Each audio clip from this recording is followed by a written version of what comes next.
重生归来，我第一时间拉着女友文变竞技纹身，她纹精卫，我纹盘古，她满背9天玄女，我前胸东皇太一，我甚至动用她的2000万存款买下一座废弃监狱。所有人见此都笑你女友是当代 T0恋爱脑。原来在不久后，全球血月降临，天地异变，所有生灵都将变异。平日里微不足道的蚂蚁，一瞬间便可化身成为百米巨兽，甚至就连一棵杂草都将成为参天大树。届时，无数人类将会成为他们的腹中之餐。但刻有纹身的人却惊骇发现，体表的纹身也跟着一起觉醒。有人纹了10殿阎王成为万鬼之主，也有人纹了神兽麒麟化身神兽镇守一方。而前世的我却因为体无纹身，沦为最底层的生虫。如今重生回末世前2个月，我直接花天价请来了全球数百位顶级纹身师。此时的我来到窗前，望着碧蓝的天空，不由感叹：也就现在能欣赏了。等到6月1号凌晨到来，全球都将笼罩上一层厚重的雾霾，距离天地异变还剩2个月，应该还来得及建造一座大型避难所。届时一旦异变降临，任何生灵都将变得强大无比，人类几乎没有生存之地。而末世前期打造避难所是最好的选择。随后我拿起手机拨通一个电话：喂，董事长，请问有什么指示？电话那头传出一个中年男人的声音：给我查一查龙江市内是否有废弃的大型监狱出售。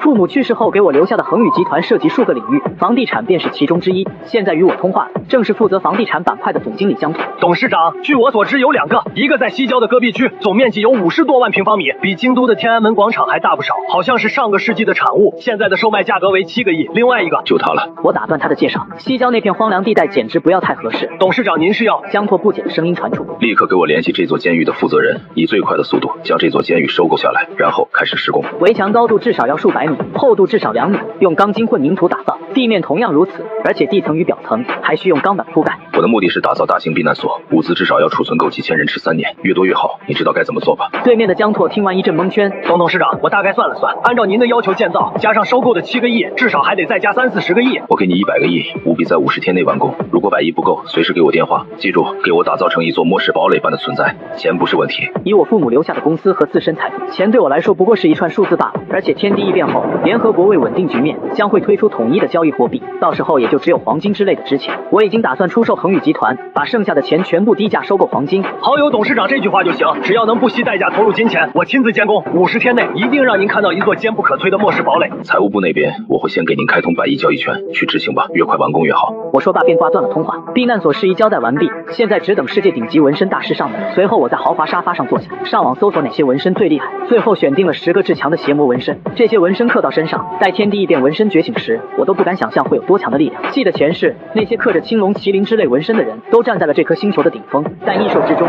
也并非没有能与之对抗的存在。昆仑山上有一条金线蛇，1年化蛟，2年化龙，第3年进化为一条金龙。峨眉山上有一尊猴王，强悍无解，全球的猴子都归他统治。天地异变后，具有野性的动物才是这个世界的主宰。无数庞大的兽王开始肆虐横行。前期人类依靠着核武等强大热武器震慑，后期依靠超文者手。傍晚时，一辆黑色豪华商务轿车缓缓停在别墅外的停车场上，副驾的门打开，率先映入眼帘的是一位身穿职业西装、身材高挑、染着一头酒红色长发的性感女子。后座此时也下来一位美艳女子。卡里姆女士，请。沈之夏上前向后者做出一个请的手势。卡里姆打量了一眼四周环境，随后才迈步向别墅走去。而此时的我已通过人工智能的提醒，知道是沈之夏等人来了。片刻后，我穿着一身黑色睡衣来到客厅。董事长，这位是卡里姆女士，全球闻名的纹身师。您好，叶璇晨先生。卡里姆起身微笑，伸手示好。我伸手与之相握，随后在对面的沙发坐着。卡里姆看向我，开门见山：请问叶璇晨先生需要纹什么样的纹身？我抬眸微微一笑：我需要纹10个，分别是罗帅、阎王、邪神、黑龙、死神、修罗、蚩尤、齐天大圣、哪吒。叶璇晨先生，不知您是否迷信？盯着我要纹的这些纹身，饶是见多识广的卡里姆都吃惊不已。对于您口中的这些纹身，我也颇有研究。我品了口茶：你只需聚精会神，拿出最好的状态给我纹便是，能否压得住那是我的事。既然叶璇晨先生都这么说了，那我就不多说什么了。女士舟车劳顿，先休息一晚，明日中午便开始如何？卡里姆点头同意。次日下午，我的房门外，沈之夏静静等候着。傍晚太阳下山时，房门才打开，卡里姆从屋内走出。女士如何？沈之夏见状上前询问。卡里姆向他点头。沈小姐，你们董事长的纹身刻画得很完美，这是我毕生最专注的一次。叶璇晨先生让我也给你刻一个纹身。闻听董事长也要让自己纹身，沈之夏愣住。必须刻一个。我严厉的声音从屋内传出。听着耳边的严厉之音，沈之夏无奈答应。给我在手臂上刻一个。刻一个女罗刹。他的话还未说完便被我打断。沈之夏愣在原地，最后只能无奈点头。片刻后，我赤着上身从房间走出，只见身上已布满了纹身。纹身觉醒时，身上刻的纹身越厉害，届时所遭受的痛苦也就越强。刻着这身纹身，说不定我会爆体而亡。前世我并非超文者，只知道觉醒过程有一些痛苦，但我现在也是豁出去，不成功便成仁。9点左右，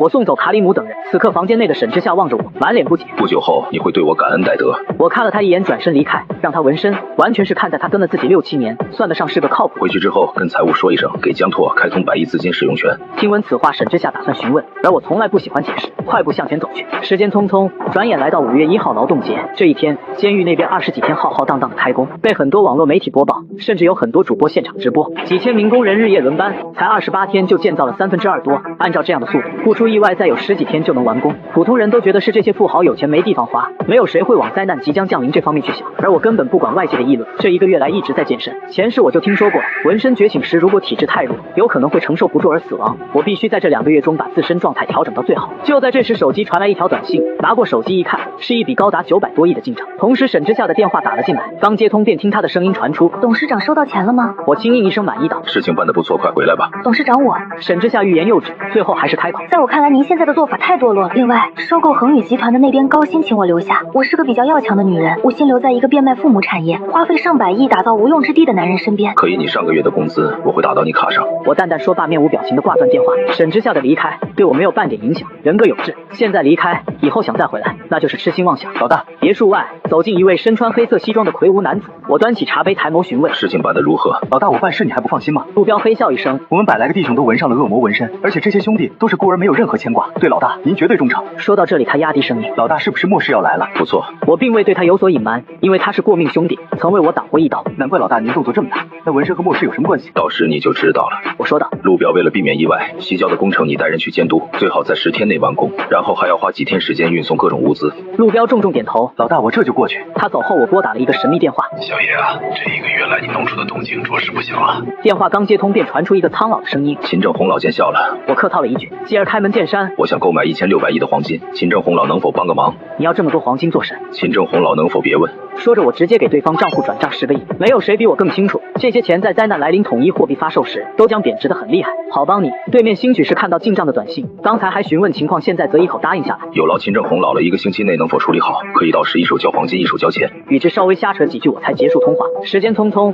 转眼来到5月28号这天，龙江市西郊戈壁，斥资近100亿，占地50余万平方米的大型避难所，犹如一座小城市坐落于此，给人的视觉冲击非常之大。厚重的城墙高达600米以上，厚约20余米，每隔一段距离便矗立着一座发电风车，高空之上电网覆盖，以防凶禽袭击。城墙上固定摆放着不知多少个太阳能电板，不仅是围城使用钢筋混凝土，避难所内的地面亦是如此，甚至底层和表面都覆盖着厚重的钢板。天地异变后，除纹身者外，万物进化，老鼠、蚂蚁这些危害极大。围墙内放眼望去，座座楼房林立，至少可提供几万人生存。我的天啊，何等一座庞然大物！龙江市首富建起这么一座避难所，这是要做什么？听说他把恒宇集团都出手了，难道小说电影里的末世真要来临了？避难所外围围着许多主播，以及不惜千里迢迢来看热闹的人群。望着眼前这座庞然大物，无不震撼绝伦。沈小姐，以你和他的关系，这座避难所的内幕真一点都不知道吗？一辆豪华的商务轿车内，后座一位言谈举止尽显贵气的绝美女子，目光从远处的庞然大物中收回，继而看向身边坐着的沈之夏。这位正是收购恒宇集团的幕后之人，京都5大家族之一的夏家千金夏雨。沈之夏苦涩摇头，老板真的什么都没跟我讲。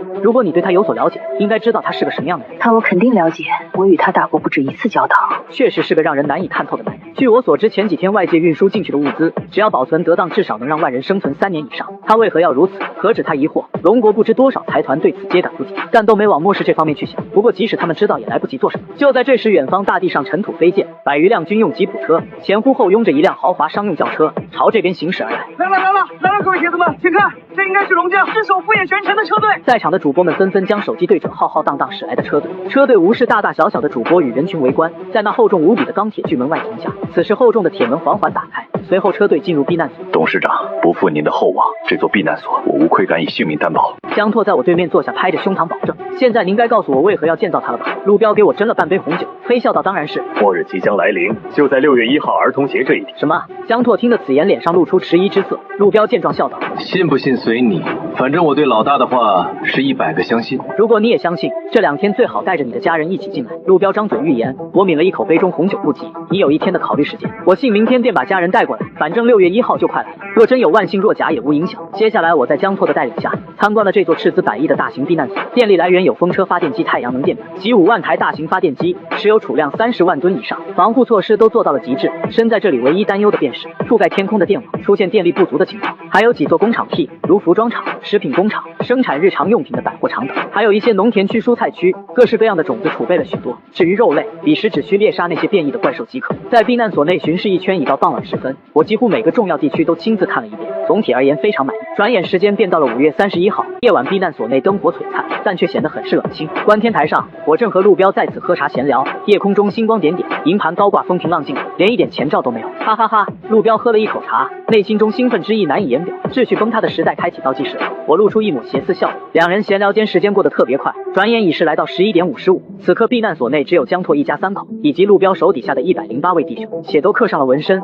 我看着夜空缓缓道：今晚是个不眠之夜。58分了，路标心潮澎湃，眼睛死盯手机里的倒计时，随着时间指向11点59。骤然间，苍穹上亮起了一道4把整颗星球大气层分开的血色闪电，随后轰然炸响，妖艳的血光照亮整个全球黑夜。当光芒消失后，那轮原本皎洁的月亮，此刻却是如血般鲜艳，映照着整个黑夜，散发着诡异之光。随着午夜钟声12点敲响，好兄弟路标忽然抱头惨叫：老大，我脑袋好像爆炸了，身上刻的纹身好热，像是要破体而出。此刻他背后刻着的黑虎，胸前刻着的魔王纹身，仿佛有一股强大无比的力量要破体而出。随后路标直接昏死了过去。而我正欲上前询问时，忽然张嘴猛喝一大口鲜血。该死！我脑海中似乎有11股狂暴无比的精神力，肆虐似要把我的脑袋都撕碎。与此同时，左臂的黑龙、右臂的白虎，以及全身的各种纹身，皆涌现一股炽热无比的温度。汹涌的力量在我体内横冲直撞，我体内骨骼开始碎裂，短短几个呼吸间已是濒临死亡。紧接着我体内忽然传出黑龙、白虎、麒麟的咆哮之音，震得我肉身崩裂。要死了吗？此刻的我很绝望，模糊间似看到眼前有黑龙在盘旋，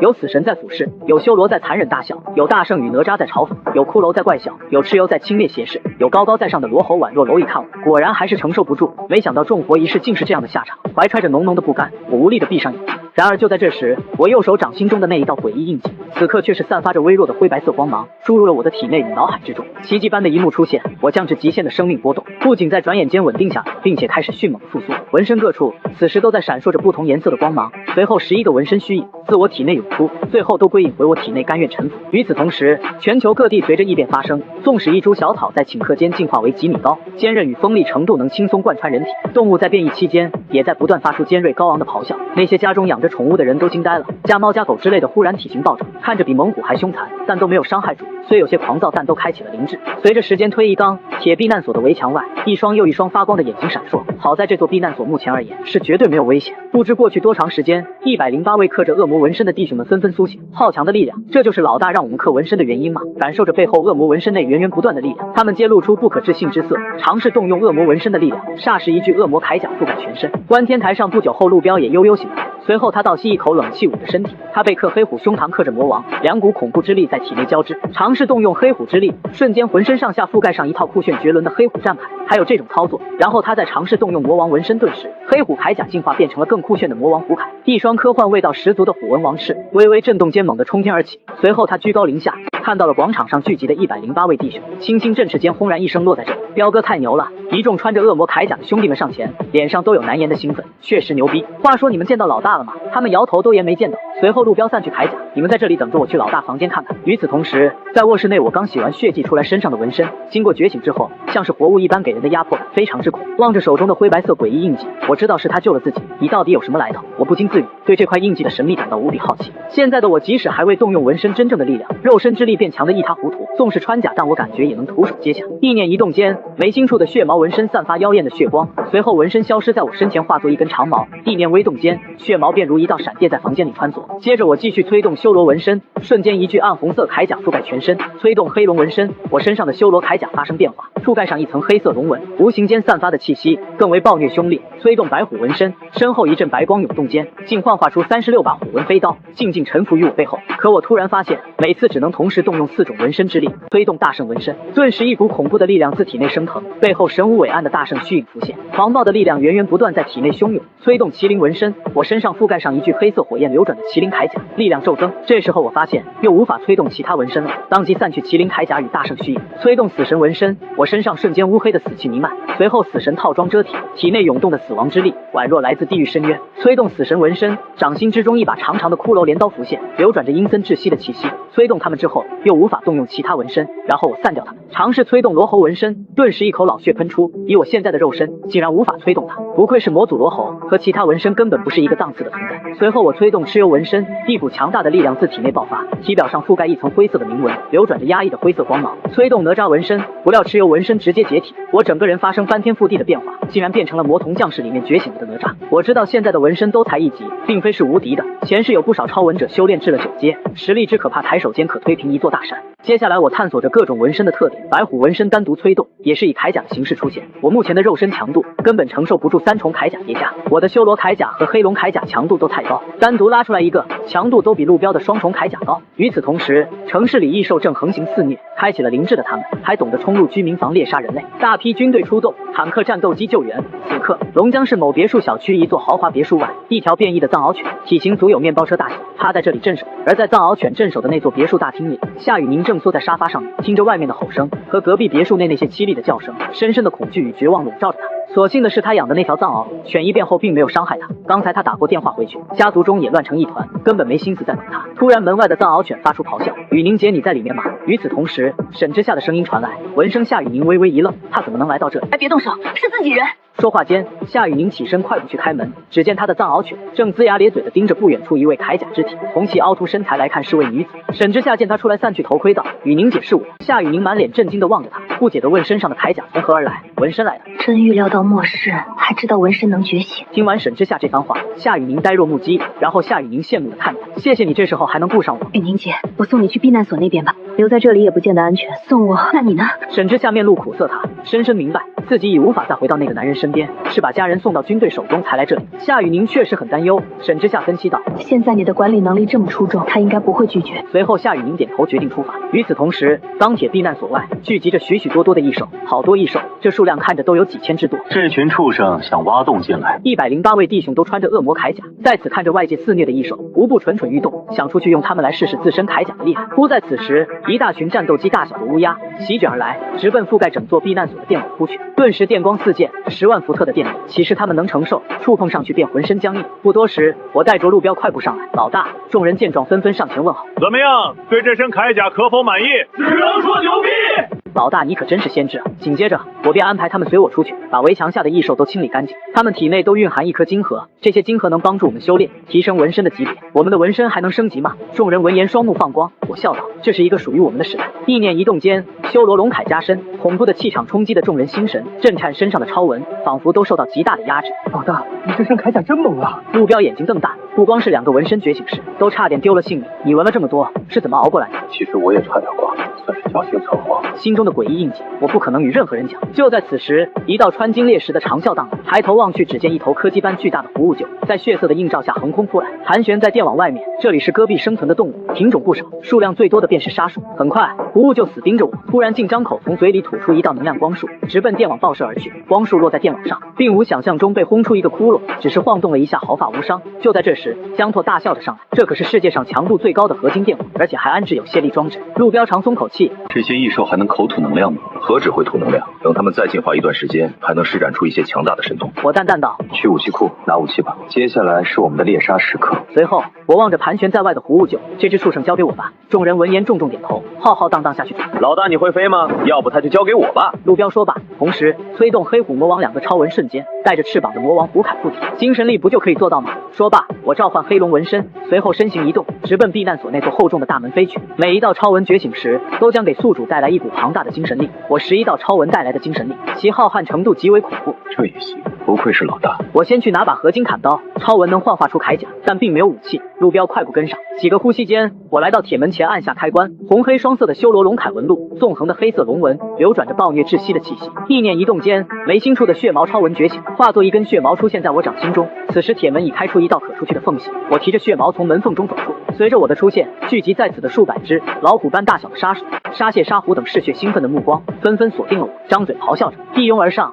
似在争先恐后的抢夺猎物。舞，随着一阵沙土飞扬，我的身影原地消失。在现身时，手中血矛已是贯穿一只巨大的沙蟹脑，继而恐怖的力量爆发，沙蟹整个脑袋炸碎。这时附近的数只沙鼠张开大口扑杀过去，我速度非常之快，身形微动间，血矛的光芒骤闪，鲜艳的血液洒满一地。当扑至近前的6只沙鼠，脑袋瞳孔与身体分家。我的超纹虽然只是1级，但可都是出自卡里姆之手，且更是这个世界上最强的纹身。任何一道觉醒时暴涨的精神力，便可让90%的觉醒者丧命。若无长心中的灰色印记，我必死无疑。这时，身后一条长达近2米的沙虎张开血盆大口，直奔我脑袋撕咬过去。我一个横移，来到对方上空，砰然一声，狠狠将之碾爆在地上。与此同时，左边6只沙鼠暴掠而来，发出尖锐的叫声。下一秒，血毛横空，血色的雷霆闪烁，横扫而过，6只沙鼠纷纷爆碎而亡，分别掉落一颗食指大小的乳白色晶核。老大，我来了！那只狐鹫好像要跑，你快去追它！下一秒，我横空而起，朝着那只狐鹫逃窜的方向追去，而陆彪也是异常凶猛，周身虎煞之息，激荡魔王之力流转，提着砍刀冲入异兽群中，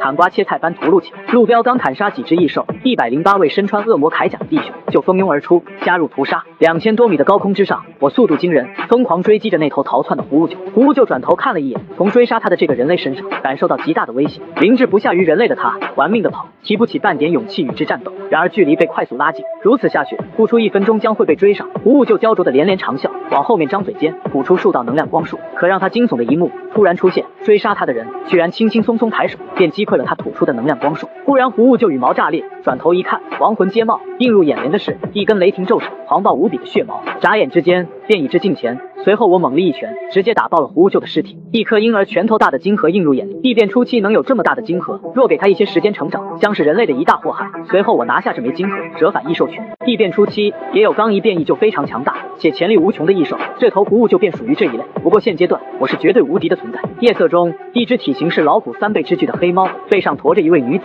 速度奇快无比，正在往避难所那边赶去。小黑，再快点！黑猫背上的女子，一张精致洁白的脸上满是苍白，戈壁上的黑夜中似有无数道眼睛盯着她。这位女子正是网红大主播宋新婉，能活到现在是因为她的宠物猫异变后实力强悍。现在的她一心只想进入那座避难所，在她看来，现在的龙江市只有那座避难所是安全的。此刻的我犹如一尊杀戮机器，每分钟至少可杀几十只异兽。待大半个小时过去，围墙下血染满地，放眼望去皆是异兽残缺的尸体。屠杀干净之后，众人开始收集异兽体内的晶核。老大，太爽了！避难所唯一的厚重铁门外，陆彪提着滴血的合金战刀回来，铠甲上也沾满了异兽的血液，似乎还杀得不过瘾。但我却没有回应他，而是抬头看向远方。老大怎么了？以我们的实力，难道有什么能让我们感到忌惮？随即我收回目光，沙漠行军蚁威胁倒是算不上，但需提防。陆彪闻言很是疑惑，我们龙国境内怎么会有这种生物？因为这里曾是一座监狱。上个世纪为防止逃犯越狱，从非洲引进了一批沙漠行军蚁，培养在这片戈壁之上，震慑罪犯。虽然已经过去将近1个世纪，但他们还存不存在并不好说。这里血腥味如此浓郁，说不定会将之吸引而来。我立马补充道，以防万一，让兄弟们尽快收集完异兽晶核。真有沙漠行军蚁出现，对我们而言好处大过坏处。上一世我便听说天地异变的几个月后有沙漠行军蚁出没，所以我才把避难所建造在此，目的很简单，杀蚁取经，快速崛起。但我明白，现在才只是开始。城市内的异兽容易解决，山林野外中的异兽却很棘手，威胁最大者莫过于占据这颗星球71%的海。届时以1万万计的海怪爬上陆地，那才是人类真正的绝望时刻。前世所有沿海的城市都遭海兽摧毁，数量之庞大，无法阻挡。因此我们要在最短时间内崛起。众弟兄们在得到陆彪的通知后，都以最快的速度收集晶核，约10多分钟左右，每个人手中都提着几大麻袋晶核，聚集在大门外。就在我准备让他们先回去炼化时，远方忽然传来一道喵吼，只见一只体型庞大的黑猫正以每秒10多米的速度狂奔而来，其背上似乎还有一位女子。几个眨眼间便已来到众人近前，这不是大网红宋新婉吗？陆彪一眼便认出黑猫背上的女子，调侃道。而这时宋新婉见来到了避难所处，一颗紧绷的心才放松下来。大哥们能不能让我进入避难所？放心，我不会白住，打杂扫地这些我都可以做。看着他们都身穿炫酷的铠甲，以及地上大片的异兽尸体，他心中很是疑惑，但现在不是问这些的时候。随后他的目光落在了我身上，觉得我应该就是龙江市首领，这座避难所的主人。见状我同意了下来，希望你能说到做到，我这里不养闲人，大哥让我往东，我绝对不会往西，我保证的保证，天打雷劈我都不会跑偏的。与此同时，在前往避难所的那条国道上，一条面包车大小的藏獒犬正风驰电掣的奔跑，背上载着2个女人，正是夏雨宁和沈之夏。突然一道红色身影挡在他们前面，藏獒犬见状立马咆哮，张开血盆大口向那道人影扑去。可是后者速度极快，微微一侧便躲闪过去，大声说道：姐姐，是我夏潇啊，通过手机定位终于让我找到你。刚被吓到的夏雨宁定睛望去，脸上顿时露出喜色。只见那是一位穿着炎龙铠甲、看似18、19岁的男子。沈之夏惊讶地看着他，这是炎龙铠甲，难以置信，居然有人会在身上刻画这种东西。闻声夏萧转而看向他，瞧着其身上的铠甲，知道他也是纹身觉醒者，低声笑道：“我还有个帝皇铠甲，姐，你们这是要去什么地方？我去西郊避难所，弟弟我们一起过去。”哼，去那铁笼也不见得安全，跟着军方走才是正确的选择。沈之夏立马赞同，雨宁姐听你弟弟的，军方更安全。那好吧，我们不去了。此时西郊戈壁的一方山丘之上，隐约可见密密麻麻拳头般大小的蚂蚁覆盖整座沙丘，席卷而过，所去方向正是避难所那边。而目前高达6、700米的避难所内，灯火璀璨。在刚才的猎杀中，总共获得21321枚金核，我留下5000枚，其余的交给弟兄们分配。分配完之后，都各自回去修炼，通过精神力便可吸收金核内的纯粹之力。随后在别墅大厅里，我散去铠甲，望着在身前站定的宋新婉，除了会直播乞讨还会什么？宋新婉听闻，立马低声说：“我都可以学习，我单声道算了。”听了此言，宋新婉心中一颤，哭腔着上前抱住我的大腿，可怜巴巴地说：“我开直播给你赚钱，钱都给你。”我对他刮目相看，你倒是看得长远，现在虽乱，但局势没几个月便会稳定下来，届时你们直播行业依旧火热。这时站在旁边的陆彪于心不忍，低声说道：“老大，要不就让他留下吧。”行吧，他就交给你了。很快，在卧室中，我盘膝坐在床上，运转精神力，将5枚金核吸收炼化，丝丝缕缕的乳白色能量入体，先是游走一遍肉身骨骼细胞，然后便会被11道纹身分别吞掉。现在已经是凌晨3点多，在修炼中时间过得极快，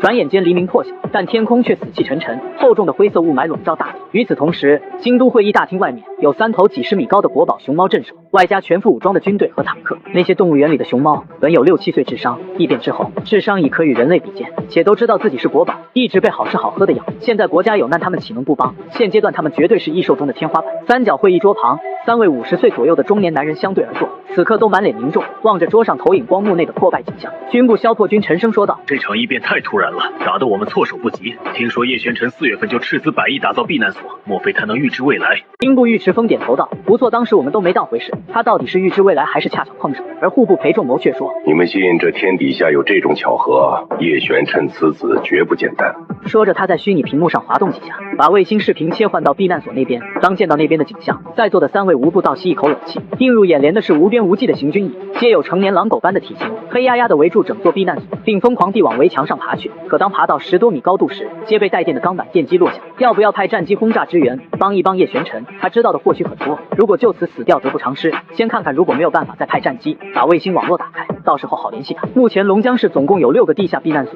每个皆可容纳10余万人。在不少超文者的帮助救援之下，军方在这一个晚上救了将近40万人前往避难所。此刻在龙县区某地，数百位军人全副武装，开着10辆坦克、10几辆可容纳100余人的大巴车和数辆军用吉普车。现在的大巴上几乎都坐满了满目惶恐的人。肆虐在小区内比猛虎还巨大的老鼠，悍不畏死地冲击着军队的阵型，纵使火力覆盖都有些清理不过来。夏萧持着炎龙刀，沈之夏也在这里帮忙击杀那些冲到近前的老鼠。除他们2人外，还有10几位超文者相助，但其中只有1位是铠甲超文者，其余的都是增强自身力量的超文者。在他们的相助下，不到1个小时便杀出数以万计的老鼠包围。他们似乎都不知道异兽体内有金核，可提供超文者吸收，都没管那些异兽尸体。杀出鼠群包围圈后，夏萧和沈之夏同坐一辆吉普车。之夏姐，你这身铠甲可以啊，以后咱们组队猎杀异兽，我们联手没什么办不成。沈之夏轻声一笑，哼，可以，他也有组队的想法。这时夏萧很是骄傲地说道：“放心，我还有一个帝皇铠甲，背后纹帝皇，胸前纹炎龙，我是真正的铠甲迷。”万万没想到真觉醒了。与此同时，西郊避难所比城墙还高的观天台上，陆彪和108位弟兄皆聚集于此，望着围墙外黑压压的行军蚁，都感觉头皮发麻。江拓皱眉道：“这样下去撑不住，慌什么？咱们有30万吨石油，5万台发电机，顶住半个月绰绰有。这些蚂蚁死定了。”突然广播响起我的声音，全体在门口集结，这些蚂蚁将成为我们崛起的养料。另外开启全球直播，我要让世人看看什么叫这世界上绝对安全的避难所。至于树大招风之类的都是笑话，核弹之下我亦无惧，即便真有核弹袭来，我也能在其落地之前催动白虎飞刀，在几千米高空之上将其摧毁。很快，京都最高会议大厅内，国家领导们一脸震惊，那些人竟都穿着超文铠甲。卫星捕捉回来的画面正是避难所大门前，陆彪带着众人已经集结在此，并且都覆盖上了超文铠甲。见状，3位领导终于笃定叶玄尘知晓末世内幕。兵部尉迟峰开口：“不用猜了，他绝对知晓末世内幕。”紧接着，只见屏幕内我走出别墅，瞬间穿上死神套装，手持骷髅镰刀，身上恐怖的死亡黑气弥漫。